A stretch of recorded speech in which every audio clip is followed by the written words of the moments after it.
Waste Bengal के सिंगूर और टाटा के नैनो प्लांट को लेकर आपको याद होगा कि एक बार काफी ज्यादा कंट्रोवर्सी हुई थी। नैनो प्लांट का विरोध किया जा रहा था, लेकिन अब इस मामले में टाटा मोटर्स को बड़ी जीत मिली है और इस केस में पश्चिम बंगाल सरकार को मुआवजे का केस टाटा मोटर्स ने जीत लिया। तो लेटेस्ट अपडेट इसमें क्या है एग्जैक्टली और कंट्रोवर्सी क्या थी, सब डिटेल में इस वीडियो में समझेंगे। Hi, this is Bhavna and you are watching Good returns.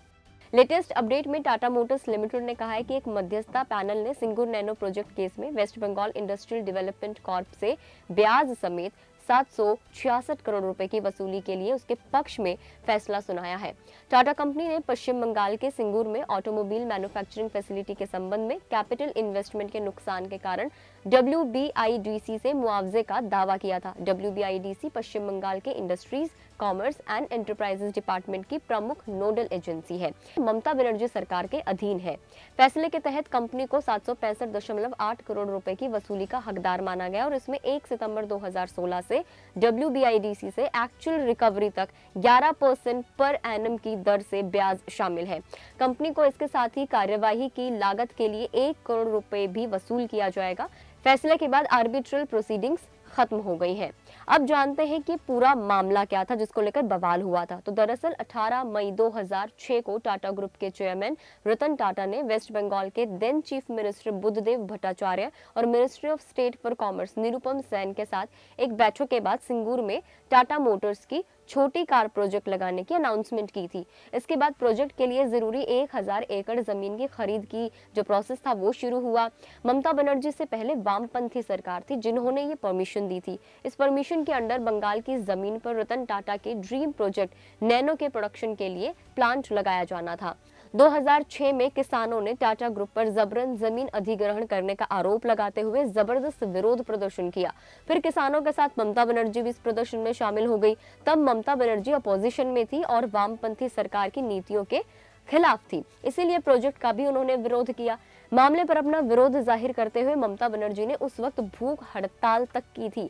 इसके बाद जब ममता बनर्जी की सरकार बनी तो सत्ता पर काबिज होने के साथ ही उन्होंने टाटा ग्रुप को बड़ा झटका दे दिया। ममता बनर्जी ने पश्चिम बंगाल के मुख्यमंत्री की कुर्सी संभालने के बाद एक कानून बनाकर सिंगूर की करीब 1000 एकड़ जमीन उन 13,000 किसानों को वापस लौटाने का फैसला किया और ये वही जमीन थी जिसका अधिग्रहण टाटा मोटर्स ने अपने नैनो प्लांट लगाने के लिए किया था। इस पूरे घटनाक्रम के बाद रतन टाटा ने प्रेस कॉन्फ्रेंस की और 1500 करोड़ की लागत वाले इस प्रोजेक्ट को छोड़ने का फैसला किया।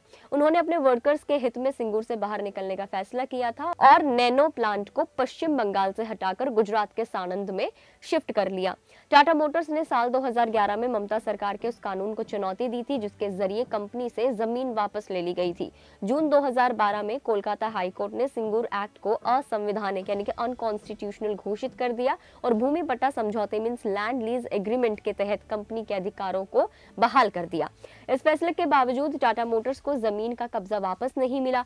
इसके बाद पश्चिम बंगाल सरकार ने अगस्त 2012 में सुप्रीम कोर्ट में अपील दायर की। अगस्त 2016 में सुप्रीम कोर्ट ने पश्चिम बंगाल सरकार द्वारा नैनो प्रोजेक्ट के लैंड एक्विजिशन को इलीगल घोषित कर दिया और निर्देश दिया कि जमीन भूस्वामियों को वापस कर दी जाए, किसानों को वापस कर दी जाए।